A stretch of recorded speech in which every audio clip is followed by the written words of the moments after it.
Are you looking for a space where you will learn to improve your mental strength, emotional health, and heal your insecurities from the inside out? Take the first step to living a more meaningful life with the Better Me with Body by Bree podcast. I'm your host, Bree. I'm a certified personal trainer, entrepreneur, and mother of 3. I've helped empower thousands of women to take action through fitness, nutrition, meditation, personal development, and aligning thoughts with action. This podcast is for those who are ready to feel inspired and motivated to live a more purposeful life. Let's grow together.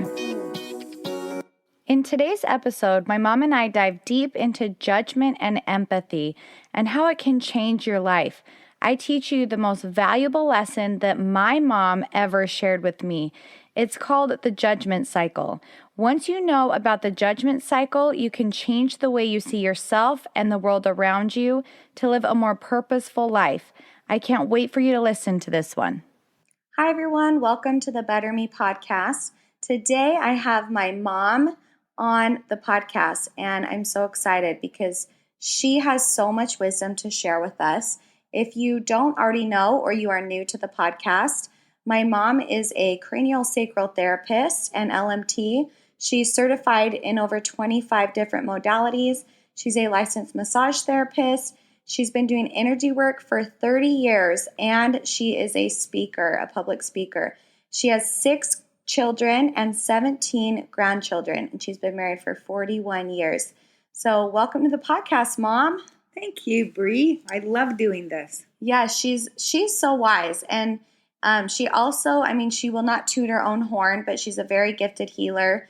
And she has clients flying in from all over the country to work with her. And she's booked out for months because everybody loves her. So I wanted to share a little bit of her wisdom. And today I wanted to talk a little bit about judgment. And I know that sounds like a weird topic to focus on, but it is one of my most cherished lessons in life that my mom has taught me. And she taught me by example to have acceptance of everyone exactly where they are without judgment. And my mom has worked on so many walks of life. She's even gone to the jail and worked on inmates at the jail. She's worked on so many people who have been abused as well as abusers. And you name it, she's heard it and she's seen it. And the darkest of things, like she's still able to have compassion and empathy, and she never has judgment. And that is really hard to do. So, Mom, do you want to talk a little bit about how you developed that gift? Yes, I like to call it the judgment cycle. I was really hard on myself and very critical of myself and still work on that daily. It's not really anything that I think I have been able to get over easily, but I'm constantly aware of it. And I feel like the judgment cycle is, first I judged myself pretty harshly with little things about myself I didn't like, and then I just assumed other people were judging me the same way I judged myself, and then I judged them. And somehow, when we judge other people, then it justifies the way why we're judging them. And so it's an easy cycle to get into. And I think it starts with us. And I found that if instead of judging someone or something or even myself, I noticed it by just saying, that's interesting. I noticed that it was there, but I didn't let it have me make a critical statement about myself or someone else. I just went, that's interesting. And then I was aware and I could let it go. So I just felt like if I did that, started with myself, from putting on my pants and maybe they're too tight, to just go, that's interesting, instead of, gosh, I can't believe they're tight. I ate so good today. Why did that happen? Or oh my gosh, I reacted so much to my spouse or my child or a coworker. Why did I do that? I didn't want to. Just, that's interesting, and leave the judgment out of it. Then it's easier to look at it objectively and see how to correct that. So working on people for over 30 years, I have been able to realize that people act the way they do because of their past. And really, when you listen to their experiences from the time they were a child, and as I explore their life with them growing up, I really honestly feel like I would make the same choices they did if I had their exact same situations. And I can really empathetically see why they made the choices they did based on their situations and their life experiences. And I really had to pray on some people that had been abused, and then to work on their abuser, to really be able to not have any judgment, because in the work I do, if I have judgment with that person, then they can feel that, because energy is something can be transferred easily to another person without any words. So I really have had to pray to see people through God's eyes and see into their soul and not judge them based on their choices that they've made, and really pray to have God's empathy and compassion on them in the way, and seeing them in the way that God does. And what I have found is usually the most difficult people to love are really the ones who need it the most. And really, if we understood their past and see how they've had a hard time loving themselves, that there's absolutely no way they can give that love or receive that love from anyone else, because it's so difficult based on their past to even love themselves. And we all know it's hard to love other people if we can't love ourselves. And we may have a spouse that's hard to love, or a sibling, or a parent, or a child. But I really believe that if we ask Heavenly Father or God or your higher power, and just to have a God, the sense to have God's lens, we would be able to see them and why they've had a hard time accepting or giving love to themselves and to others. It's really an interesting journey if you take your pride out of everything and feeling hurt, and be able to just ask to see them a different way. Well, and it is interesting because I've seen my mom break down walls from the most hard-looking people because of her compassion and empathy and willingness to listen. And I remember we were having this discussion, and I was like, well, Mom, like, how can you have empathy for a child molester? Like, if there's somebody who is a child molester, how can you look at that person and not judge them like that? Like, what they did was wrong. And my mom was like, well, it's not that I'm condoning their behavior or justifying their behavior. I'm just simply saying I'm not one to judge. Like, they were probably molested their whole life growing up, and it rewired their brain. And, like, I'm not saying that is an excuse by any means, but she's saying I just have empathy. Like, that would be hard to grow up in that situation and have your brain rewired, and I'm just not one to judge, because I've never been in that position. I don't know how hard that would be. I didn't grow up with that trial.